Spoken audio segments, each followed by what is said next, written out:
আবার একটা রবিবার আর রবিবার মানেই আপনাদের কঠিন কঠিন প্রশ্নগুলোর উত্তর দেওয়ার দিন। যাই হোক, আপনাদের মধ্যে একটা কনফিউশন তৈরি হয়েছে, অনেকেই কমেন্ট করছেন দেখলাম যে কেন আগের রবিবার কিউএনএ এপিসোড আসেনি। অ্যাকচুয়ালি মাসে দুটো রবিবার আমাদের পরিবারে কিউএনএ এপিসোড আসবে, আর দুটো রবিবারে কোনো রকম ভিডিও আসছে না। ওই দুটো দিন আমি আমার পরিবারকে কিভাবে এগিয়ে নিয়ে যাব, নতুন নতুন কন্টেন্ট কিভাবে দেবো, কিভাবে আরও নিজেকে উন্নতি করব, সেইগুলো নিয়ে একটু ভাবনা চিন্তায় সময় দেবো বলে ঠিক করেছি। তো এরপর আপনারা বলুন, মাসে দুটো কিউএনএ এপিসোড দিলেই আপনাদের উত্তর দেওয়া আশা করি ঠিকঠাক হয়ে যাবে। তো এরপরে যদি আরও প্রশ্ন থাকে অবশ্যই কমেন্ট বক্সে লিখে জানাবেন। আর ক্ষমা চেয়ে নিচ্ছি, সকলের উত্তর দিতে পারছি না, তবে হ্যাঁ অবশ্যই তাদের কমেন্ট বক্সে গিয়ে আমি নিজে লিখে উত্তর দিয়ে দেবো, কিন্তু যেগুলো আমার ইম্পর্ট্যান্ট মনে হচ্ছে আজকের ভিডিওতে উত্তর দেবো। রাহুল বাংলা প্রো, আরে বাপরে এটা কোন ফোন? অ্যাকচুয়ালি কমিউনিটি ট্যাবে যে ছবিটা আমি পোস্ট করেছিলাম ওটা 6 থেকে 7 বছর আগে MI A1 ফোনটা দিয়ে তোলা। হ্যাঁ, ওই টাইমে 15,000 টাকায় MI এর মতো একটা কোম্পানি যে কিনা টেলিফটো সেন্সার দিত, আর সেটা DSLR এর মতো এফেক্ট দিত। আমার দেখা আজ পর্যন্ত বাজেটের সব থেকে সেরা ক্যামেরা। 5 বছর আগেকার ফোন হলেও আজকের দিনেও যদি আমি পেতাম না বাজারে অ্যাভেলেবেল, আমি ফোনটা কিনতাম। MI A1 আপনারা কতজন ইউজ করেছেন অবশ্যই কমেন্ট বক্সে লিখে জানাবেন। আর হ্যাঁ, কমেন্ট করতে যখন যাচ্ছেন লাইক সাবস্ক্রাইব এগুলো আর নিশ্চয়ই বলে দিতে হবে না। লাইকটা কমে যাচ্ছে কেন আজকে আপনাদের জোর দেখতে চাই। যাই হোক, স্বরূপ ভাই, আমার S22 আলট্রা আনঅফিসিয়াল এখন হঠাৎ করে গ্রিন লাইন চলে এসছে। আমি বর্তমানে ইউকেতে আছি, আমি কি চাইলে সেখানকার সার্ভিস থেকে সার্ভিস করিয়ে নিতে পারবো?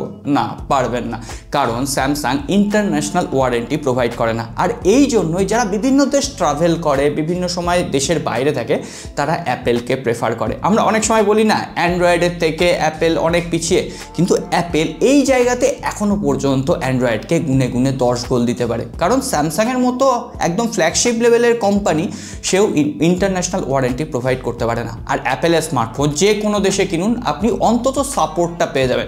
হ্যাঁ, হয়তো সেখানে সাপোর্ট পেতে একটু লেট হবে, কিন্তু আপাতত আপনি একটা সার্ভিস নিয়ে কাজ চালিয়ে দিতে পারবেন, ফোনটা ঠিক অন্তত হয়ে যাবে। তো এই একটা ব্যাপারে অ্যাপেলকে হ্যাটস অফ, কারণ অ্যাপেল ছাড়া এটা কারোর পক্ষে পসিবল নয়। রামুল, Samsung S23 FE or Galaxy A55, which one better for long run? Obviously স্যামসাংয়ের S23 ফ্যান এডিশন বেটার। আমরা অলরেডি রিভিউ করেছি, ফোনগুলোর যা প্রবলেম ছিল সেগুলো আপনাদের সাথে দেখিয়েছি। আর S23 FE A55 দুটো স্মার্টফোনেরও আমরা আলাদা আলাদা রিভিউ করেছি, আপনারা চাইলে দেখে নিতে পারেন।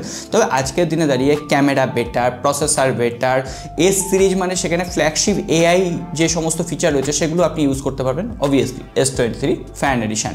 এফ খান, 6 বছরের সফটওয়্যার আপডেট দেওয়াটা পুরোটাই বোগাস।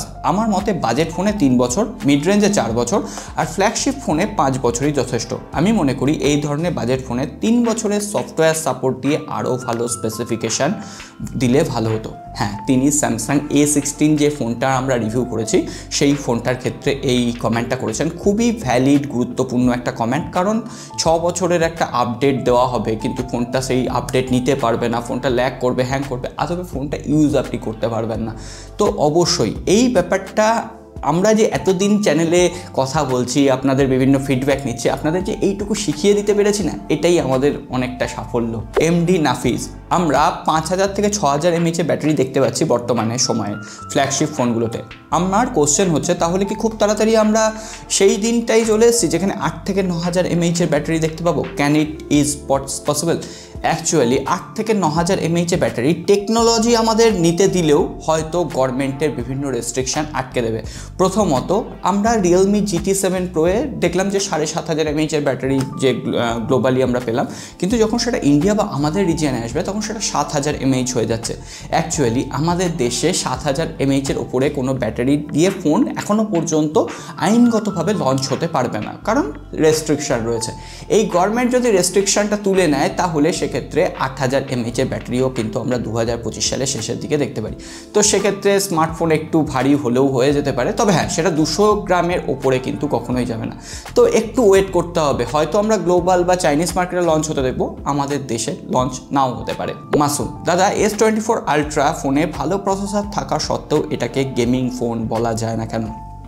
গেমিং ফোনের জন্য ওই স্মার্টফোনটাকে সেই গেমিংয়ের জন্য অপটিমাইজ হতে হয়। গেমিংয়ের জন্য একটা ভালো অপটিমাইজ প্রসেসর তো লাগে, এটা অন্য কথা, কিন্তু দ্বিতীয়ত যেটা লাগে সেটা হচ্ছে থার্মাল।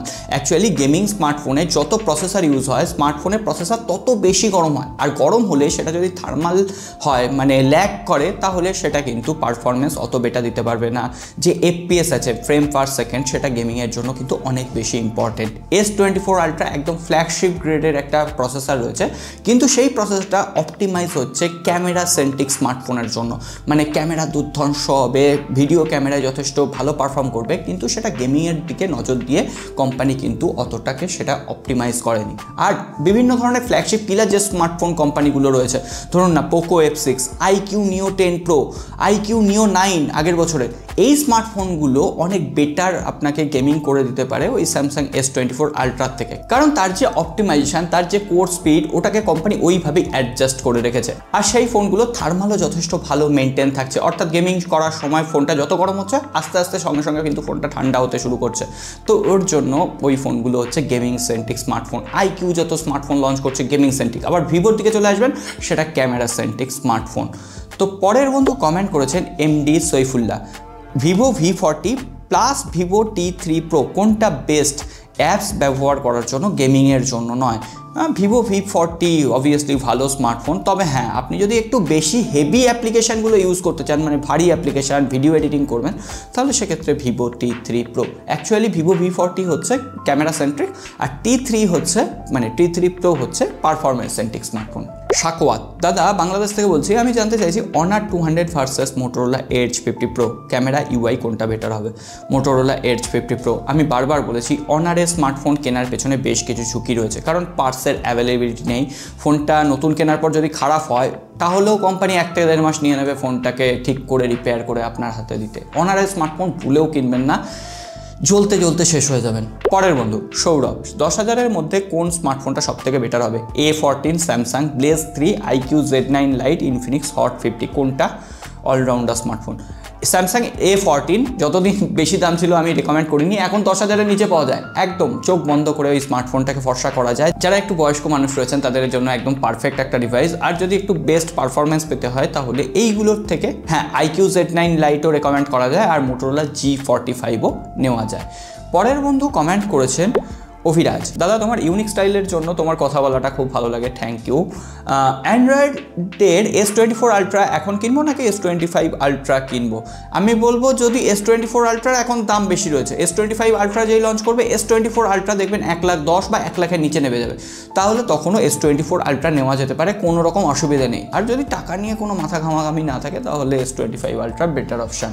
পরের বন্ধু স্পন্দন, 2024 সালের প্রথমে সব থেকে কম দামের ফ্ল্যাগশিপ কিলার স্মার্টফোন কোনটা হবে বাজেট 30,000 টাকার আশেপাশে? আমার মনে হয় ওটা 2024 হবে না, ওটা 2025 সাল হবে।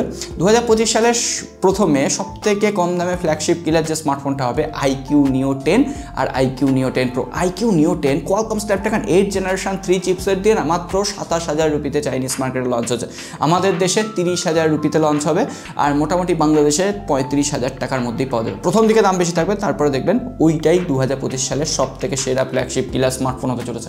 আর ওই ফোনটায় ভিভো X200 সিরিজের যে ক্যামেরা সেন্সার রয়েছে সেই ক্যামেরা সেন্সারও ব্যবহার করা হয়েছে। Biswajit, IQ Z9X versus Realme P1, who is better?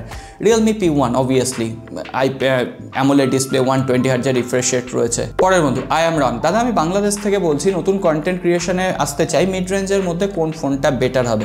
Mid range বলতে আমি যদি 30 থেকে 40,000 রুপি ধরে নিই, তাহলে S23 ফ্যান এডিশন এখনও পর্যন্ত, কারণ কন্টেন্ট ক্রিয়েশনের জন্য ভিডিও তো এডিট করতেই হবে মোবাইল দিয়ে। আমি ধরে নিচ্ছি কি তোমার কাছে প্রথমে কোনো রকম ক্যামেরা বা DSLR লাইক কোনো ক্যামেরা দামি থাকবে না, তার জন্য তোমাকে ফোন দিয়েই ওই ভিডিওটা শ্যুট করতে হবে। তো সেক্ষেত্রে আজ পর্যন্ত আমি যত স্মার্টফোন ব্যবহার করেছি না, মানে প্রফেশনাল লেভেলে ভিডিও শ্যুট করা যায় শুধুমাত্র স্যামসাংয়ের ক্যামেরা আর অ্যাপেলের ক্যামেরা, তো স্যামসাং নেওয়াটা বেটার হবে, ইউজার ফ্রেন্ডলি। পরের বন্ধু ল্যাকিং, হ্যালো দাদা আমি প্রতীক বলছি, দাদা 20 থেকে 25-এর মধ্যে কোন ফোনটা ভালো হবে, Realme 12 Pro না Infinix Note 40 Pro? Infinix Note 40 Pro নেওয়া যায়, তবে আমি রেকমেন্ড করব IQ Z9S Pro যেটা রয়েছে, তার সঙ্গে সঙ্গে মোটোরোলা Edge 50 Neo, এই দুটো স্মার্টফোন টেলিফটো সেন্সার রয়েছে, Z9S Proতে নেই, তো বেটার 25,000 টাকার মধ্যে। সৌভিক পণ্ডিত, আইফোন 14 থেকে 16 প্রো ম্যাক্সে শিফট হওয়া উচিত নাকি iPhone 15 pro max best choice? আমি আবারও বলবো, টাকার যদি কোনো রকম কমতি না থাকে 16 প্রো ম্যাক্স নেওয়া যেতে পারে, তবে হ্যাঁ যদি টাকা একটু বাঁচিয়ে নেওয়া যায় তাহলে আইফোন 15 প্রো ম্যাক্স কিন্তু বেস্ট চয়েস। আমি হলে আইফোন 15 প্রো ম্যাক্সই শিফট করতাম। সো আজকে অনেক বন্ধুর কমেন্ট নেওয়ার চেষ্টা করেছি, আজকে আর ভিডিও লম্বা করছি না। লাইক না করা হয়ে থাকলে আরও একবার রিকোয়েস্ট করছি, কোনো টাকা পয়সা লাগবে না, লাইক ফাইক করে রেখে যাবেন। সকলে ভালো থাকবেন, দেখা হবে আগামী পর্বে।